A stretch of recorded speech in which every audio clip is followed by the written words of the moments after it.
nisy atrikasa momba ny tetikasa ara-tonaina kokoatra ny fampiratsiana ny asa andreo mpahazo tombontsoa dia nisy ny fifanankalozana traikefa teo amin'ny vahiny avy any amin'ny Nosy Comore sy ny Repoblika Demokratika ny Congo.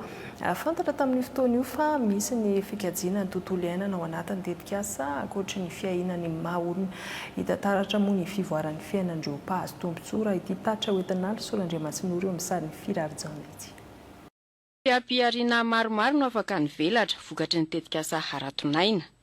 Anisan'ny asa tanana Iangalindra Zana Malala Clarisse, mpanao hosodoko, sy Randriamampionina Nandrasana Jean-Pierre, mpanao sokitra. Ito finizy mianaka ireo ny fahafahany manangona akora fototra tsy ahatapaka ny asany. Tamin'ilay teo aloha nanaovana izany matetika maty foana fa tsy ampy vola ampiasaina fa hatramin'ny azahoana vola fanampiana tao amin'ny fidy dia hita mihitsy ny misongadina. Ny azo zany tena tsy maintsy ilaina amin'izy io dia matetika tonga dia mahakazona ray hetsy dia angoloko ohatrano dia complet amin'izay fitaovana dia lasa tsy sahirana intsony. Rehefa nisy ny fiaraha-miasa dia afaka mba nagnampy an'ilay akora zany izay sy afaka mba velabelatra amin'ny fitaovana ampiasaina.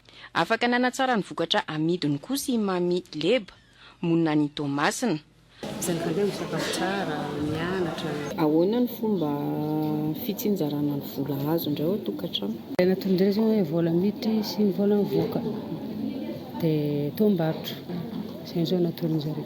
Dia izay koa zany magnano voamamy koa agnatin'izay dia mandefa vola akany amin'ny voamamy. Tsy ny maha-olona ihany no imasoana fa eo ihany koa ny fiarovana sy fanatsarana ny tontolo iainana.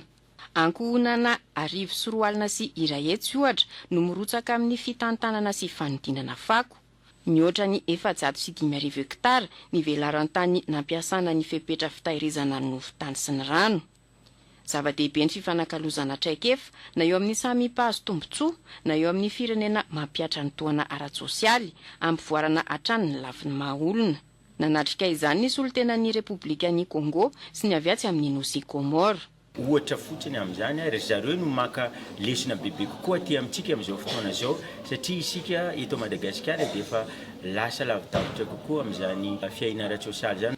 Miditra amin'ny andiany faharoa ny tetikasa ara-tonaina.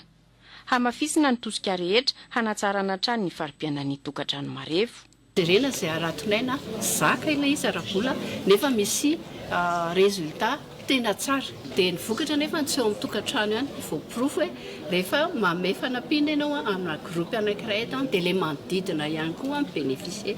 Natomboka tamin'ny taona 2024 ny tetikasa ara-tonaina ho an'i Madagasikara.